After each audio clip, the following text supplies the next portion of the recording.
Hi friends, అందరికీ నమస్కారం. టేలెపిక్ ఛానల్కి మీకు మళ్ళీ తిరిగి స్వాగతం. మనం ఈ వీడియోలో మళ్ళీ మన మహాభారతం జర్నీని కంటిన్యూ చేద్దాము.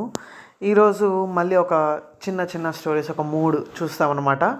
లాస్ట్ వీడియోలో మనము పంచమఖండాన్ని కంప్లీట్ చేసాము. ఈరోజు షష్ఠఖండాన్ని మనం చూస్తాం, అంటే 6వ ఖండాన్ని మొదలు పెడుతున్నాం అనమాట.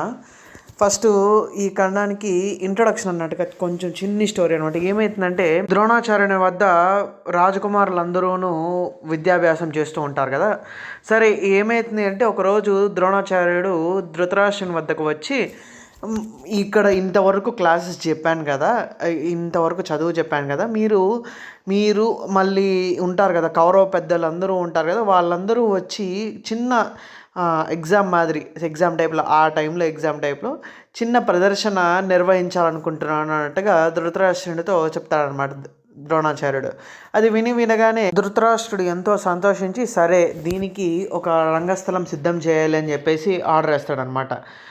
ఏమైతుంది, దీని తర్వాత వెంటనే ఉంటారు కదా, మొత్తం సర్వెంట్స్ని పెట్టి ఉన్న ల్యాండ్ అంతా అక్కడంతా మొక్కలన్నీ తీసేసి చెట్లు కొట్టించి మొత్తం భూమి అంతా చదును చేసి దుమ్ము రేగకుండా మొత్తం నీట్గా స్మూత్ చేసి లాస్ట్లో నీళ్లు చల్లి రంగస్థలాన్ని సిద్ధం చేస్తారన్నమాట. అట్లే ప్రదర్శనకు వచ్చిన వాళ్ళు కూర్చోవడానికి అన్నట్టుగా భవనాలు కొని నిర్మింపజేస్తారనమాట. ఎవరు ముఖ్యులందరికీ పెద్ద పెద్ద భవనాలు, మిగతా వాళ్ళకి నార్మల్ స్టాండ్స్, ఎట్లా కూర్చొని చూడడానికి అన్నట్టుగా. అంటే ఆ కాలంలోనే మనకి ఈ యొక్క గ్రౌండ్ కానీ అవన్నీ ఉన్నాయి అన్నట్టుగా ఇక్కడ అనమాట. ఈ గ్రౌండ్ కూడాను చాలా బాగా చేస్తారనమాట. ఏంటి అంటే, రాజులు కదా వాళ్ళు, వాళ్ళ యొక్క భవనాలన్నీ కూడాను శిల్పుల్ని పిలిపించి శిల్పులతో చెక్కించి నీట్గా ఎంతో బాగా అందంగా ఉండేట్టుగా, అలాగే పూలమాలలతో మొత్తం అలంకరింపజేసి, అలాగే కొంతమంది ముఖ్యులు ఉండే వాటికి ఇంకా, అంటే వాళ్ళు ముఖ్యమైన వాళ్ళు అని చెప్పడానికి అన్నట్టుగా ముత్యాలతో కానీ వజ్రవైడూర్యాలతో ఇంకా ఆభరణాలు లాంటివి చెక్కించి ఆ యొక్క భవనాల్ని అలంకరింపజేశారనమాట. ఇది మన షష్ఠవ ఖండానికి ఇంట్రడక్షన్. దాని తర్వాత స్టోరీ. అలాగా రంగస్థలం సిద్ధమైన వెంటనే ఒక్కొక్కరిగా ఫస్ట్ ధృతరాష్ట్రుల వారు వస్తారనమాట. ఆయన యొక్క 100 మంది భార్యలతో ఎంటర్ అవుతాడు. వచ్చి ఆయన యొక్క స్వర్ణ సింహాసనం అధిష్ఠిస్తాడు. వాళ్ళు కూడాను, ఆ భార్యలు వాళ్ళు కూడాను వెనకల వాళ్ళకు ఉంటాయి కదా, అక్కడికి వెళ్ళి వాళ్ళ ప్లేస్లో వాళ్ళు కూర్చుంటారనమాట. ఇక్కడికి గాంధారితో పాటి కుంతిదేవి కూడా వస్తుంది. తన కుమారులు ఎలా ఉన్నారు, అదే ఎలా చదువుతున్నారు, ఈ యొక్క దీని కుతూహలంతో కుంతిదేవి గాంధారితో పాటు వస్తుందన్నమాట. వాళ్ళిద్దరూ కూడాను ముందర భాగంలో కూర్చొని ఉంటారనమాట. అలాగే వీళ్ళ తర్వాత ఇంకా మంత్రులు, సామంతులు అవందరూ ఉంటారు కదా, వాళ్ళందరూ వస్తారు. మెయిన్గా సామంతులు, మంత్రులకు ముందు రాజకుటుంబీకులు అంటే ఎవరు, శల్యుడు కానీ శకుని, వీళ్ళందరూ కూడా వచ్చి వారి యొక్క సింహాసనాలు అధిష్ఠిస్తారనమాట. ఇంకా ఇక్కడ ఒక పాయింట్ ఇచ్చారు, ఏంటి అంటే ఆ సింహాసనాలకి వీళ్ళు ఆవరణాలై అధిష్ఠించారన్నట్టుగా ఇచ్చారనమాట. దాని తర్వాత ఇంకా ఒక్కొక్కరుగా మిగతా వాళ్ళు ఉంటారు కదా, ప్రజలు, వాళ్ళంతా మామూలు కామన్ పీపుల్ కానీ వీళ్ళందరూ కూడాను వచ్చి వారి వారి ప్లేసుల్ని వాళ్ళు తీసుకుంటారనమాట. దీని తర్వాత ఏమవుతుంది, ద్రోణాచార్యుల వారు ఎంట్రీ ఇస్తారు. మొత్తం ద్రోణాచార్యుల వారు ఆయన యొక్క వేషధారణ చూసి అందరూ అర్థం చేసుకునేస్తారు, ఆయనే రాజకుమారుల యొక్క విద్యాభ్యాసం చూసుకున్న టీచర్ అన్నట్టుగా తెలుస్తుంది అనమాట. అంత ఇదిగా కళగా ఉంటాడనమాట. ఆయనతో పాటే కుమారుడు అశ్వత్థాముడు కూడా వస్తాడనమాట.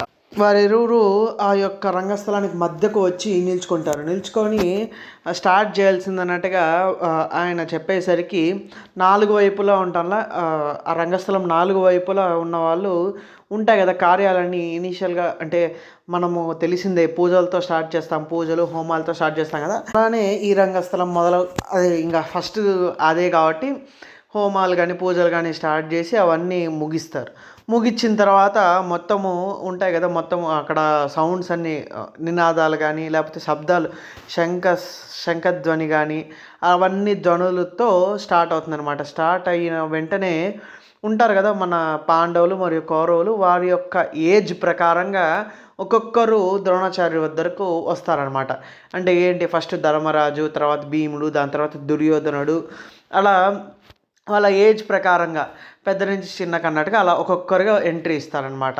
అలా ఎంట్రీ ఇచ్చిన తర్వాత ద్రోణాచార్యులు ఆజ్ఞాపిస్తాడు. ఏంటి ఓకే మీరు మీ యొక్క ప్రదర్శన స్టార్ట్ చేయండి అనగానే వాళ్ళందరిలోని కొంతమంది గ్రూప్స్గా వచ్చి కొంతమంది ఏమో గుర్రాలెక్కి గుర్రస్వారీ చేయడము, కొంతమంది వాళ్ళ కరవారాలతో యుద్ధం చేయడము, ఆ యొక్క ఇది ఉంటుంది కదా, ఆర్ట్ ఉంటుంది, అవన్నీ చూపించడము, ఇంకొంతమంది గదా యుద్ధం కానీ, ఇంకొంతమంది అట్లా ఒక్కొక్కరు కొంతమంది కొన్ని విషయాలు చూపించినట్టుగా కొన్ని ఆయుధాలతో వాళ్ళు విచిత్ర విన్యాసాలు చేస్తూ ఉంటారనమాట. అలా విన్యాసాలు చేసిన తర్వాత కొంతసేపటికి ఏమవుతుంది అంటే దుర్యోధనుడు మరియు భీముడు వాళ్ళిద్దరు ఎంట్రీ ఇస్తారు, గదా యుద్ధానికి ఎంట్రీ ఇస్తారు. వాళ్ళిద్దరి మధ్యలో యుద్ధం స్టార్ట్ అవుతుంది అనమాట. వాళ్ళ ఇద్దరి మధ్యలో భీకర యుద్ధం ఎంత ఘోరంగా జరుగుతుందంటే అసలు వాళ్ళు నిజమైన యుద్ధంలో ఉన్నారా లేకపోతే ప్రదర్శనలో ఉన్నారా తెలియనంత ఇదిగా వాళ్ళిద్దరూ గదా యుద్ధం చేస్తూ ఉంటారనమాట. ఇక్కడ వీళ్ళు సభాసభ్యులు అందరూ ఉంటారా డిస్కషన్ చేసుకుంటూ ఉంటారు, ఎవరు బాగా చేస్తున్నారు, ఎవరు ఎలా చేస్తున్నారు, దుర్యోధనుడికి బలం చూపిస్తున్నాడని, మళ్ళీ భీమసేనుడు తన యొక్క తెలివితో చేస్తూ ఉన్నాడని, ఇలా ఒక్కొక్కరు ఒక్కొక్క రకంగా వారి నినాదాలు చేస్తూ ఉంటూ అలా జరుగుతూ ఉంటుంది అనమాట. ఇలా జరుగుతూ ఉంటే క్రిటికల్గా అయిపోతుంది అనమాట. ఏంటి అంటే ఆ యుద్ధము వాళ్ళిద్దరి మధ్య జరిగే ప్రదర్శన సీరియస్ అయిపోతూ వస్తుందన్నమాట. ఇది ద్రోణాచార్యుల వారు గమనిస్తారు. గమనించిన వెంటనే అశ్వత్థాముడికి చెప్పి వాళ్ళిద్దరిని ఆపమన్నట్టుగా ఆర్డర్ వేస్తాడనమాట. వెంటనే అశ్వత్థాముడు వెళ్ళి వాళ్ళిద్దరిని ఆపమని వాళ్ళు చెప్పేసరికి గురుపుత్రుడు చెప్పాడు అన్న దీంతో రెస్పెక్ట్తో వాళ్ళిద్దరూ వెంటనే ఆపేసి సభాసభ్యుల దగ్గర సెలవు తీసుకొని వాళ్ళిద్దరూ బయట వస్తారనమాట. దాని తర్వాత ద్రోణాచార్యుల వారు మళ్ళీ వచ్చి చెప్తారనమాట, ఇప్పుడు నా యొక్క ప్రియ శిష్యుడు ఎవరైతే ఉన్నాడో అర్జునుడు ఇప్పుడు వస్తున్నాడు, తన ధనుర్విద్యని ప్రదర్శించబోతున్నాడు అని చెప్పి చెప్తాడనమాట. చెప్పిన వెంటనే ఆ యొక్క మొత్తం డ్రమ్స్ కానీ అన్నీ కొట్టి ఆహ్వానించేసరికి అర్జునుడు ఒక సింహంలాగా ఆ యొక్క రంగస్థలంలోకి ఎంట్రీ ఇస్తాడనమాట రథం మీద. ఎంట్రీ ఇచ్చిన తర్వాత ఫస్ట్ వచ్చేసి ప్రదర్శనకు స్టార్ట్ ఏం చేస్తాడంటే ఆగ్నేయాస్త్రాన్ని ఆకాశంలోకి వదిలి ఫస్ట్ అగ్నికీలాలన్నీ తెప్పిస్తాడనమాట. అంటే ఆ అగ్గి పార్టికల్స్ అనేవి ఇలా పడుతూ ఉంటాయి కదా, ఆ వెంటనే వరుణాస్త్రం యూజ్ చేసి వర్షాన్ని కురిపింపజేసి ఆ అగ్నికీలాలన్నీ ఆపేస్తాడనమాట. అంటే విచిత్రంగా ఉంటుంది. అంటే ఏంటి, ఫైర్ని పైకేసి గాల్లోనే ఆపేశాడు అన్నట్టుగా, ఎక్కడ చెయ్యి కానీ యూజ్ చేయకుండా బాణాలతోనే ఆపేశాడు అని చూపించాను. అది ఫస్ట్ ప్రదర్శన. దాని తర్వాత మేఘాస్త్రంతో మేఘాలన్నీ రప్పించడము, దాని తర్వాత మొత్తం చీకటి అయిపోయిన తర్వాత వాయువ్యాస్త్రం యూజ్ చేసి మళ్ళీ ఆ మేఘాలని చెదరగొట్టేసి మళ్ళా నార్మల్కి తీసుకురావడము, దాని తర్వాత పర్వతాస్త్రం యూజ్ చేసి తన చుట్టూ పర్వతాలని రప్పించి దాని తర్వాత భూతలాస్త్రంతో మాయమైపోవడము, ఇలా చిత్ర విన్యాసాలన్నీ చేస్తూ ఉంటాడనమాట. అలా చేస్తూ కూడా ఇంకా ఏంటి అంటే కొన్ని విన్యాసాలు ఎట్లుంటాయంటే చూస్తున్న వారికి అర్జునుడు రథం మీద ఉంటాడు, కానీ సడన్గా రథం మీద నుంచి వెళ్ళిపోయి అలా దూరంగా నడుచుకుంటూ వెళ్ళడం కానీ అలా కనిపిస్తూ ఉంటాడు అనమాట. అలా ఒక్కొక్క చోట మాయమైపోయి ఇంకొక చోట ప్రత్యక్షం అవ్వడము, తన శరీరాన్ని చిన్నగా మరియు పెద్దగా చేయడము, అంటే ఫస్ట్ ఒకసారి సూక్ష్మంగా అయిపోయి సడన్గా ఎక్కడో దూరంగా చాలా పెద్దగా అయిపోయి కనిపించడం, ఇలాంటి విచిత్ర విన్యాసాలని చేస్తూ ఉంటాడు అనమాట. ఇలా చేస్తూ ఉంటే సడన్గా ఆ రంగస్థలం యొక్క ఎంట్రన్స్ నుంచి ఒక శబ్దం వస్తుంది, పెద్ద శబ్దం వస్తుంది. ఏంటి ఆ శబ్దం అని అందరూ చూసే అందరి యొక్క ఇది ఎంట్రన్స్ వైపుకి వెళ్తుంది అనమాట, కాన్సన్ట్రేషను. వీళ్ళందరూ పాండవులందరూ ద్రోణాచార్య వద్దకు వస్తే కౌరవులందరూ కూడాను దుర్యోధనుడి దగ్గరికి వస్తారనమాట. ఏంటా ఆ శబ్దము అంటే అక్కడ కర్ణుడు ఉంటాడనమాట. కర్ణుడు ఎంట్రీ ఇస్తాడనమాట. అక్కడ ఎంట్రీ ఇస్తూనే శబ్దం చేసుకుంటూ ఈ యుద్ధాలు ఈ యొక్క విన్యాసాలు ఎవరైనా చేస్తారో నేనైనా చేస్తాను, నువ్వు దీనికే పనికొస్తావు అన్నట్టుగా అర్జునుడిని ఎట్టబడితే తిడతాడనమాట కర్ణుడు. ఇది చూసిన దుర్యోధనుడు అందరికి ఒక రకంగా ఏంటి అంటే ఒక వేరే ప్రదర్శనలోకి వచ్చి ఇలా అంటున్నాడు కదా, తప్పని తెలియదు అన్నట్టుగా ఆ ఫీల్డ్లో ఉంటారు, అర్జునుడు ఎందుకు అంటున్నారు అని. కానీ ఆ సైలెన్స్ని కూడా ఈయన కర్ణుడు చేతకానితనంగా తీసుకొని యారగంటగా ఇంకా ఎక్కువ మాటలు అంటూ ఉంటాడు అనమాట. ఇలా అనేసరికి అర్జునుడికి తల కొట్టేసినట్టు అవుతుంది. ఎందుకు, ఎవడో వచ్చి అర్జునుని ద్రోణాచార్యుని ప్రియ శిష్యుడు అర్జునుడు అంటే అర్జునుడిని ఇలా ఇన్సల్ట్ చేస్తున్నాడు అంటే ఎలా ఉంటుంది ఎవరికైనా కూడాను.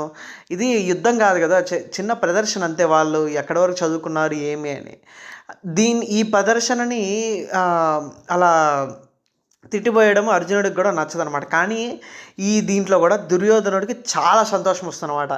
ఇలా అర్జునుడిని ఆపోజిట్గా ఒకడు ఉన్నాడు అర్జునుడికి అని. దీంతో వెంటనే కర్ణుడి దగ్గరికి పోయి కౌగిలించుకొని నీకంటే గొప్పోడు లేడు అని చెప్పి కొన్ని ఫ్లాటరింగ్ వర్డ్స్ అనేది దుర్యోధనుడు కర్ణుడికి చెప్తాడనమాట. దీంతో ఇంకా రెచ్చిపోయి నాతో యుద్ధం చేయన్నట్టుగా మళ్ళీ నేను ఈ విన్యాసాలన్నీ నేను చేస్తా అన్నట్టుగా ద్రోణాచార్యుడి దగ్గర పర్మిషన్ తీసుకొని అర్జునుడు చేసిన విన్యాసాలన్నీ కూడా కర్ణుడు చేస్తాడనమాట. దాని తర్వాత అర్జునుడు ఇలా జరిగేసరికి అర్జునుడికి ఇంకా ఇన్సల్టింగ్ అనమాట. ఏంటి అర్జునుడు ఎంతైనా పిల్లవాడు కదా అర్జునుడు, కష్టపడి ఇవన్నీ నేర్చుకొని ఇవన్నీ ఇలా చెయ్యాలి అనుకున్నాడు అర్జునుడు. కానీ ఎవడో మూడో వ్యక్తి వచ్చి ఇలా నేను కూడా చేయగలుగుతాను, నువ్వు ఇదేనా నేర్చుకునింది అని తిప్పి పొడిస్తే ఎలా ఉంటుంది. దాంతో అర్జునుడు ఇంకా ఆగ్రహంతో తిడతాడనమాట కర్ణుడిని. ఏంటి నువ్వు నార్మల్ ఒక సూతపుత్రుడివి, నీకేమి అర్హత ఉంది ఇక్కడికి వచ్చి నువ్వు నన్ను అనడానికి, ఈ ప్రదర్శనలు చేయడానికి నువ్వెవరు అన్నట్టుగా అనేసరికి కర్ణుడు దానికి యుద్ధంలో సూతపుత్రుడు అవన్నీ అలాంటి రూల్స్ ఏం లేవు, ఎవరైనా చేయొచ్చు, ఎవరికి వచ్చింది వాళ్ళు చేస్తారన్నట్టుగా రివర్స్ సమాధానం చెప్తాడు. దీని తర్వాత వీళ్ళిద్దరి మధ్యలో ఇలా ఫైట్ మాటల యుద్ధం కాస్త రియల్ యుద్ధంగా మారుతూ ఉంటుంది. అది నెక్స్ట్ వీడియోకి మనకి చూస్తాం అనమాట. Thank you for being me with till last of a video. Thank you. Please like, comment, share my video. Please subscribe to my channel Telepic. Thank you. See you in the next video.